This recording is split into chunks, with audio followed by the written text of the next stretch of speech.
যে আমাদের দেশে যারা দুর্নীতি দমন করবেন তাদেরকে দুর্নীতিমুক্ত করাটাই আমাদের সবচেয়ে বড় চ্যালেঞ্জ হয়ে দাঁড়িয়েছে। কথায় আছে না, আমরা জানি যে কুইনাইন জোর সরাবে, কিন্তু কুইনাইন সরাবে কে?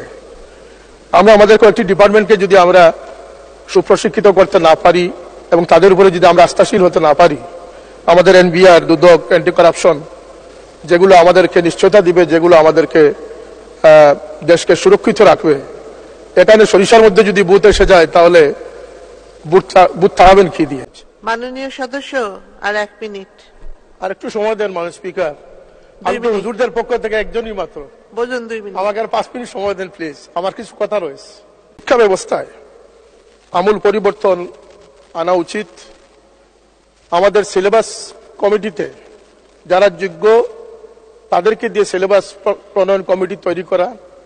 এক্ষেত্রে আপনারা আশ্চর্য হবেন যে মাদ্রাসা শিক্ষা বোর্ড একটি বৃহৎ শিক্ষা বোর্ড, যেখানে আলিম তৈরি হচ্ছে এবং যে আলিমরা আজকে সকলেরই বাবা মা আত্মীয় স্বজনের জানাজায় ইমামতি করতেছে, দোয়া মোনাজাত করতেছে, কিন্তু সেই সিলেবাস প্রণয়নে যোগ্য আলিমদের অনুপস্থিতির কারণে মাদ্রাসার ক্লাসে তবদুল তবলা বাজানোর মতো বই ম্যান্ডেটরি করে দেওয়া হয়েছে।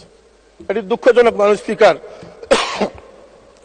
আল্লাহ নবী সাল্লাল্লাহু আলাইহি ওয়াসাল্লাম বলেছেন যে আউয়ালু মা তাগান্নাসা ইবলিস, এই বাদ্যযন্ত্র হচ্ছে ইবলিস থেকে প্রতিষ্ঠিত। এখানে মাদ্রাসার স্বাতন্ত্র্য রক্ষা করা উচিত। আমি বলবো স্কুল কলেজ ইউনিভার্সিটির সিলেবাসেও যারা দেশপ্রেমিক এবং যারা শিক্ষাবিদ তাদের অংশগ্রহণে সিলেবাস তৈরি করা সময়ের দাবি। আমরা এ বিষয়ে জোর দাবি জানাচ্ছি যাতে এই অপ্রয়োজনীয় বইগুলো সিলেবাস থেকে সরিয়ে মানুষ গড়া যায়, মানুষ তৈরি করা যায়, দেশের সম্পদ, মানব সম্পদ তৈরি করা যায়, সে ধরনের পাঠ্যপুস্তক প্রণয়ন করার প্রতি আমি জোর দাবি জানাচ্ছি।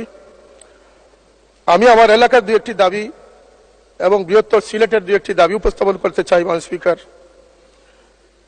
একটি হচ্ছে যে আপনারা জানেন আকস্মিক বন্যায় গত 2022 সাল এবং আজকে 2024 সাল 360 আউলিয়ার স্মৃতিধন্য এই সিলেট তলিয়ে গেছে।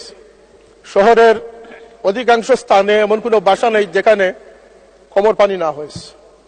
এই বন্যায় যে হাজার হাজার কোটি টাকার ক্ষতি হচ্ছে, সিলেটবাসী যে বন্যা প্লাবিত হচ্ছে, যদিও অনেক বিশেষজ্ঞরা মনে করেন যে মিঠামইনের এই সড়কটি অপরিকল্পিত হওয়ার কারণে, ব্রিজ কম থাকার কারণে সিলেটে আকস্মিক বন্যা হচ্ছে, সেটিও তলিয়ে দেখার সময়ের দাবি আমি মনে করি মাননীয় স্পিকার।